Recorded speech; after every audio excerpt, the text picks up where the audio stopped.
गरीब साध साध सब नेक हैं, आप अपनी ठोरी, जो सतलोक ले जावेंगे वो साधु कोई और।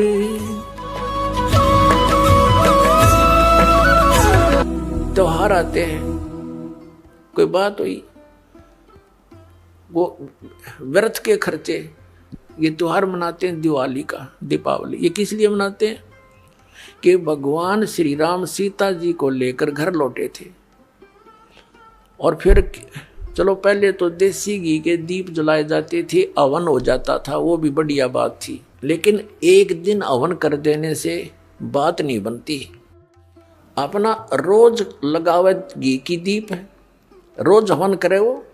और जब सीता जी को घर से निकाला, फिर भी मनाओ तुम उसने, फिर भी दिवाली मना रहे हो। सीता तो घर से निकाल दी गई थी जिसके आने की खुशी में,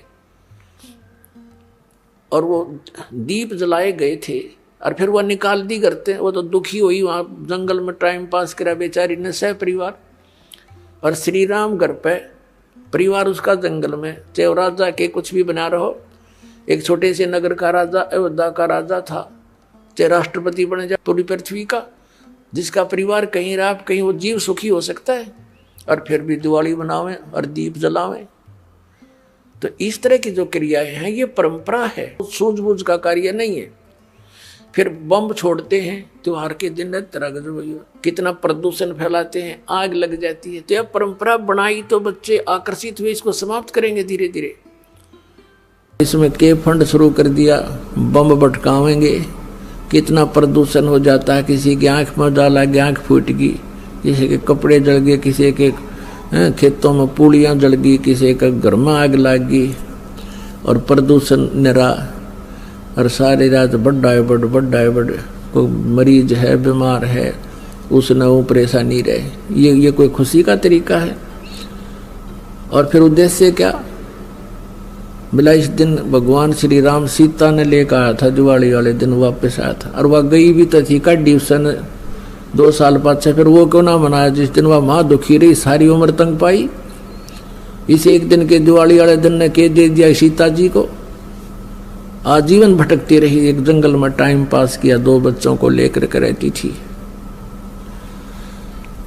तो ये काल ने हमें ऐसा बना रखा है कि हम या तो भक्ति करें, नहीं करें तो ड्रामा सा करें बस, फिर इनको डाल दे इसमें 84 लाख नहीं। तो पुण्यात्माओं, परमात्मा कहते मेरे हंसा भाई, हंस रूप था जब तू आया, अपना स्वरूप भूल में भूलाता ते जीव कहाया। उस समय तू आया तो बहुत धनी था, अब तू निर्धन हो गया, अब तूने फिर से धनी बनना है, तभी तुम सतलोक जा सकता हो। जितनी कमाई लेकर आया था पुनों की, राम नाम की भक्ति, उतनी ही तो सैचुरेट हो जागा, भक्ति के धन से परिपूर्ण हो जाएगा जब वापस जाएगा। और उसके लिए कितना आसान, एक श्वास की कीमत बता दी, होय होय। तो पुण्यात्मा आप कितनी पूंजी लेकर आए थे, हिसाब ला लेना। और ये सिमरन आजीवन करते रहोगे, जब तुम भक्त सतलोक जाने योग्य होगे तो हम कितने धनी थे, अब हमने किस प्रकार उतना ही धनी बनना है। और वही परमात्मा की वाणी यानी सच्चिदानंद घन ब्रह्म की वाणी तत्व ज्ञान बता रहा है कि नाम उठत नाम बैठत नाम सोत जागबे, नाम खाते नाम पीते नाम सेती लागबे। फिर बताते हैं कि राम नाम रटते रहो। कौन सा नाम? ये 3 मंत्र का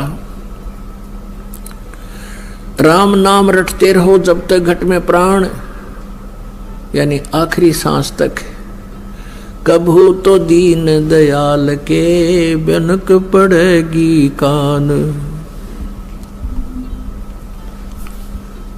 तो कहने का भाव यह है कि जो गीता ज्ञान दाता कहता है कि मेरा एक ओम मंत्र है, नथिंग एल्स, इसके अतिरिक्त और कोई मंत्र जाप करने का नहीं है। जो तुम और करते हो, ओम नमः शिवाय, ऐसे ऐसे अपने आप बना रहे हो, विष्णु जी का सहस्रनामा, ये कोई मंत्र नहीं है जाप करने के। हरे कृष्ण हरे राम राधे श्याम सीताराम राम राम, ये मंत्र नहीं है। जब हम गीता जी को एक सत्शास्त्र मानते हैं तो उसका अनुसरण भी करना चाहिए हमने। अन्यथा हम शास्त्र विधि त्याग का मनमाना आचरण कर रहे हैं। तो हम ऐसे गलती करते रहे, हमें पता ही नहीं था, इसका विकल्प नहीं था। अब विकल्प है हमारे पास, परमात्मा ने बता दिया। अपनी पूंजी को व्यर्थ नहीं करना है, किसी को आशीर्वाद नहीं देना, नहीं तो आप की पूंजी खत्म हो जाएगी। आपको आपने किसी के हाथ पे सिर पे हाथ रख भी नहीं रखना, आपकी पूंजी जाए। पहले तो आप भी खाली थे और अगला भी खाली था।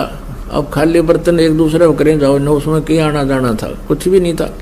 तो पहले तो आप किसी ना आशीर्वाद जो थे ना अगले का कुछ लाभ होना ना आप कहानी होनी थी, उतने कहानी होते पैरेलल थे, आप तो दोनों खाली। तो अब आपने अपने टायर में अपने पहिए में हवा भरनी शुरू कर दी, पंप दे दिया आपको दास ने।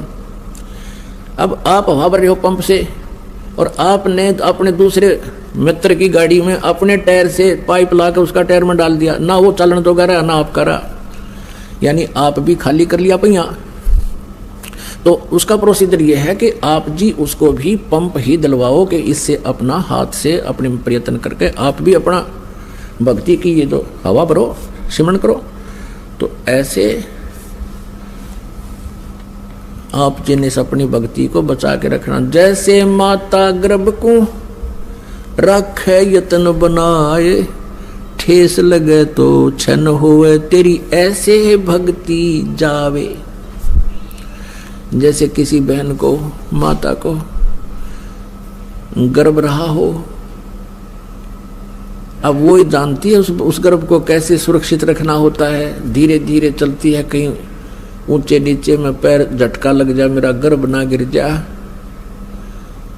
रात के समय भी, सोते समय, करवट बदलते समय भी उधड़ के पड़ती है, कहीं बच्चे पर दाब ना आगी हो। खाने पीने में भी कंट्रोल संयम रखती है, तब वो एक पुत्र या पुत्री रूपी लाल प्राप्त कर लेती है।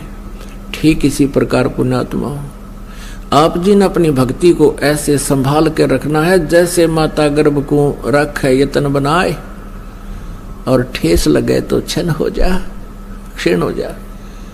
ऐसे भक्ति नसाए, ऐसे भक्ति नष्ट होती है आपकी। तो आप जी ने मर्यादा में रहना है, मर्यादा को तोड़ना नहीं है। इस प्रकार हम परमात्मा पाएंगे और सतलोक चले जाएंगे।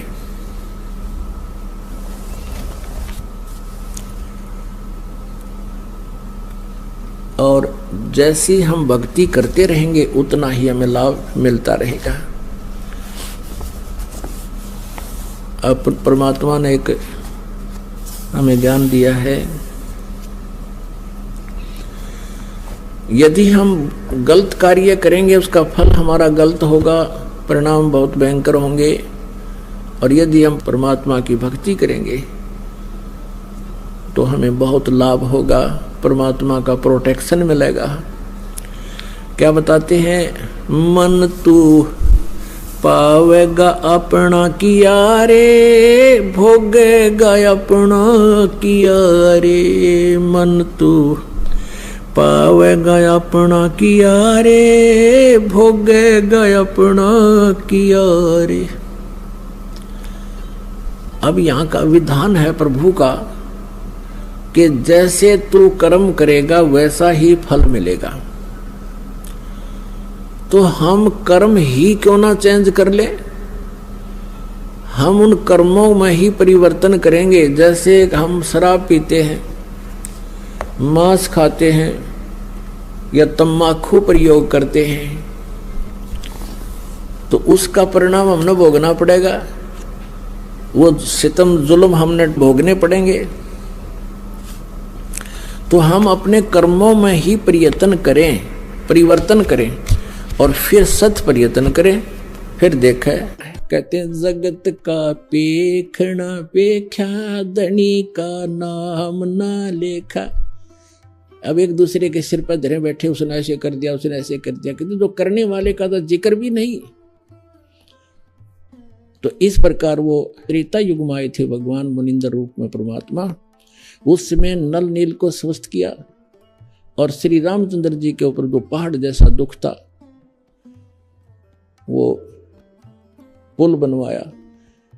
और परमात्मा कहते हैं कि धर्मदास जी को समझाते हैं कि तुम इन राम कृष्ण को भगवान मान बैठे, किस आधार से? एक छोटे मोटे इनकी लीला देखकर कैसे कि श्री कृष्ण जी को तुमने राम मान लिया, भगवान मान लिया, कि उसने गोवर्धन पर्वत उठा लिया, गिरिराज बोलो जिसने। और आपके पुराण बताते हैं, आप खुद कथा सुनते और सुनाते हो कि शेष नाग सारी सृष्टि न ठारा, जिसको पृथ्वी भी सारे ये लोग ग्रह भी प्रह भी। तो एक पहाड़ के ठाण तो भगवान मान लिया, तो शेष नाग क्यों नहीं माना तुमने परमात्मा? और फिर आप ये भी कथा सुनते हो श्री राम के उसमें कि द्रोणागिरी उठा कर ले आए भगवान ये हनुमान जी द्रोणागिरी उठा ले आए, तो इनमें भगवान हनुमान भगवान क्यों नहीं? क्या बताते हैं कि गोवर्धन श्री कृष्ण धारो और द्रोणगिरी हनुमंते, शेष नाग सब सृष्टि उठारा, इनमें कौन भगवंते। फिर क्या बताते हैं, कहते हैं समुद्र पाट लंका गयो, वो सीता को भरता रे, और अगस्त ऋषि ने ये सातों पी लिए, इनमें कौन करता रे। एक अगस्त ऋषि हुए हैं जिनमें ऐसी सिद्धि थी कि उन्होंने एक घूंट में सातों समुद्रों को पी लिया था, खत्म खाली कर दिया था इसको। फिर प्रार्थना करी तो वापस उसको छोड़ा था। तो परमात्मा कहते हैं तुम मानते हो कि श्री रामचंद्र जी ने समुद्र पर पुल बना लिया इसलिए भगवान मान लिया। कहते अगस्त ऋषि ने सातों पी लिए थे, वो क्यों ना भगवान माना। फिर कहते काटे बंधन विपत में, कठिन कियो संग्राम, चिन्हो रे नर प्राणिया, ये गरुड़ बड़ो के राम। ओए होए, कहते तुम्हारा भगवान श्री रामचंद्र जिसको तुम भगवान मानते हो, वो तो नागफास में आगे थे सारी सेना सब समेत, और गरुड़ ने आकर तुम्हारे भगवान का बंधन काटा था श्री राम का। तो गरुड़ बड़ा हुआ, तुम्हारा श्री राम बड़ा हुआ, कुछ तब बुद्धि तो काम ले लो। भजन करो उस रब को जो दाता है कुल सबका, भजन करो उस रब को जो दाता है कुल सबका, वो है कबीर इज गॉड, धानक रूप रहा करतार, अनंत कोट ब्रह्मांड का, एक रति नहीं भार, और सतगुरु पुरुष कबीर हैं ये कुल के शक्तनार। हम सुल्तानी नानक तारे दादू को उपदेश दिया, जात जुलाहा भेद नहीं पाया, वो काशी माए कबीर। बोलो सतगुरुदेव।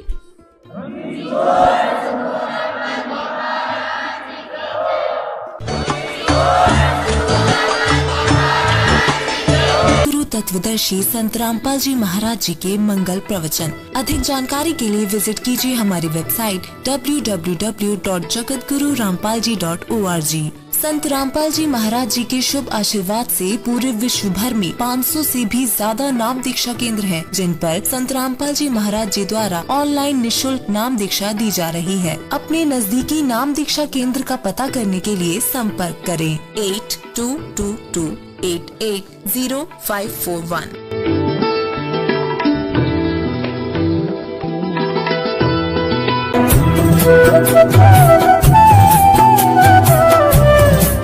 इस जन्म में भी कोई भक्त भक्ति करता था और वो पार ना होया। आप जी हो, परमात्मा चाहते हैं कि तुम सभी पार हो जाओ, बहुत अच्छी बात है, क्योंकि पार होने के लिए तो ये सारा खेल हो रहा है आपको पार करने के लिए। अब विद्यालय में बच्चे फेल भी होते हैं और पास भी अधिकतर ही होते हैं, और कुछ एक फेल भी हो जाते हैं, तो वो फेल हुए हुए इन्हें दुखी होया करें। तो ऐसे ही एक व्यक्ति किसी जन्म में कोई प्राणी कोई आत्मा परमात्मा से विमुख हो गया, भक्ति ना करी छोड़ गया, तो उनको फिर लेता है भगवान शरण में। एक किसान के घर जन्म हो गया उस पुण्यात्मा का। अब कहते हैं जो जन मेरी शरण में एक बार आ गया, परमात्मा कहते हैं हमारी शरण में एक बार कोई प्राणी आ गया तो फिर उसको जब तक वो पार नहीं हो लेगा उसका पीछा हम छोड़ना को नहीं। जो जन हमारी शरण है ताका हूं मैं दास, और गेल गेल ला गया फिर वो जब लग धरती आकाश। तो उसी विधान से परमात्मा उस किसान के पास गए और किसान से कहा कि भाई, किसान पहले बैठे, राम रमी हुई, क्योंकि पिछले संस्कारी जो भक्त होते हैं वो कहीं भी जन्म ले लो, उनमें वो भाव श्रद्धा बनी रहती है। आओ महाराज जी बैठो जी, बड़ी आसन दे दिया, आप नीचे बैठ गया भगत की तरह। तो महाराज जी तो महाराज जी होते हैं, हमने भक्ति का ज्ञान सुनाते हैं, परमात्मा की चर्चा शुरू कर दी। तो कहने उदाट कर वो किसान कहने लगा, हाँ जी भक्ति तो मैं करता हूँ, क्या भक्ति के तो मंदिर में जाता हूँ, शिव जी की पूजा करता हूँ। फिर सारी बात बताई, भाई यह भक्ति ठीक नहीं, भक्ति की विधि ये है जो आपके शास्त्रों में लिखी हुई है, कैसी को। अच्छा जी ठीक सत है, भक्ति भी कराएंगे भाई। फिर उपदेश ले ले, अगना जी नहीं, ये तो बच्चे छोटे छोटे हैं, ये थोड़े से ठीक हो जाए, अपना काम संभालन जोगे, फिर महाराज जी तेरे आप पक्का चेला बन जाऊंगा। लाख समझाने पर भी नहीं माना, यही कहता रहा, परमात्मा चले गए। कुछ दिनों के बाद फिर गए, देखा क्या किसान के 2 लड़के थे, उन लड़कों के भी बच्चे हो रहे, उन खिलाने लग रहा खूब प्यार से, सीने से लटा रखे पोते।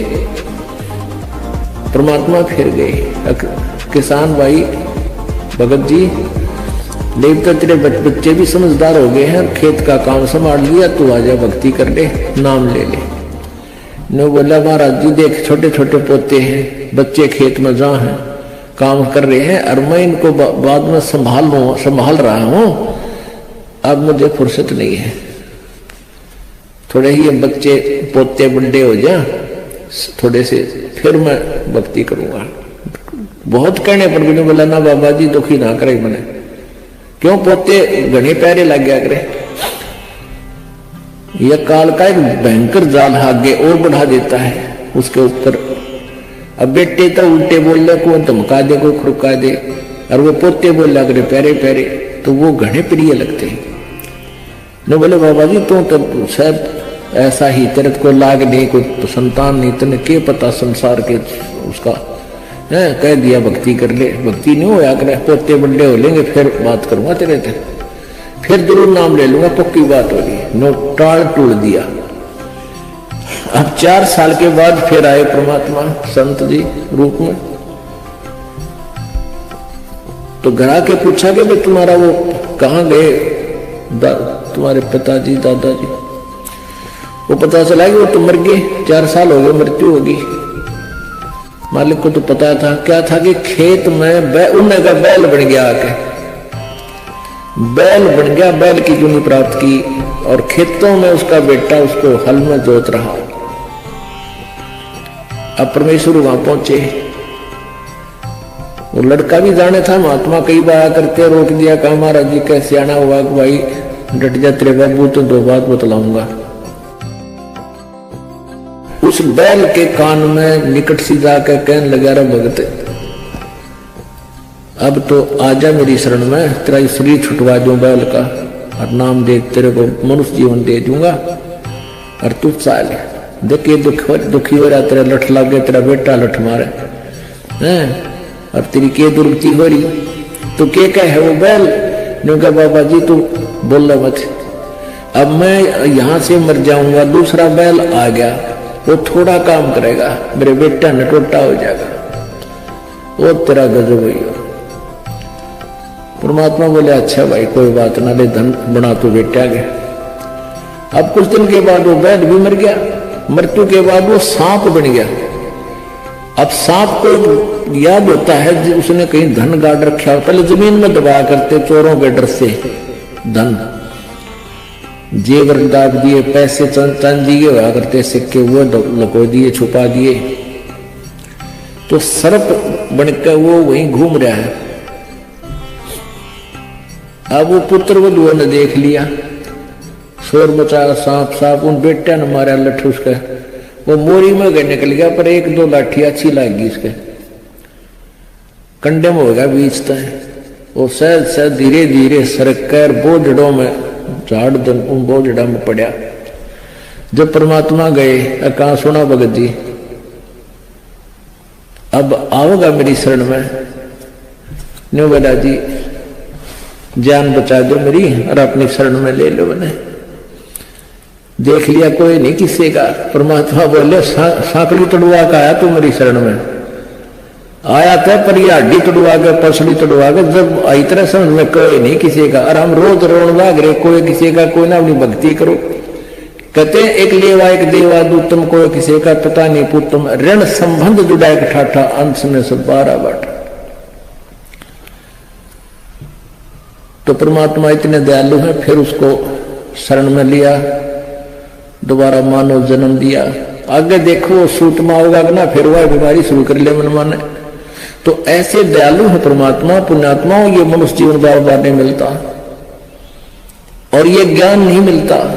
आपके ना जाने कौन से जन्म के पुण्य, बिना गिनती के असंख्य पुण्य आपके साथ हैं और विशेष कृपा परमेश्वर कबीर जी के आपके ऊपर है, जो आप यहां पहुंच रहे हैं और ये ज्ञान आप तक पहुंच रहा है उन पुण्यात्माओं के न्यारे कर्म है इस दुनिया में। और परमात्मा कहते हैं समझा है तो सर दर पाओ, भवर नहीं है।